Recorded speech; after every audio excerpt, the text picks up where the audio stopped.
Great news. We start the day off with a leaking heater core. So now through the magic of video, we're going to remove the heater core and put a brand new one in it and dress everything up real pretty. First step is going to be removing this battery tray. So everything's loose under the firewall, falls down, and now you're going through the process of releasing the cables. Now China gets the fun part of picking it up and lifting it out of the Jeep without scuffing or scratching any of our hard work.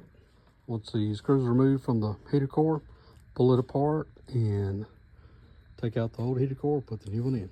Now we're all touched up, cleaned up, and ready to dry and install. This is an interesting way of putting the turn signals, or the parking lights, or running lights, I guess is what I should say, up under the fender. So I guess that makes code in some places, because then you get the front and the side.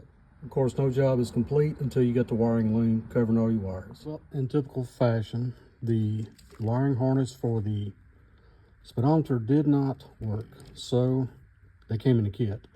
So went back, pulled the original harness out of the original wiring harness for the 4-cylinder motor, and isolated the wires for the speedometer and ran it back to the original cluster input and of course to the back of the speedometer.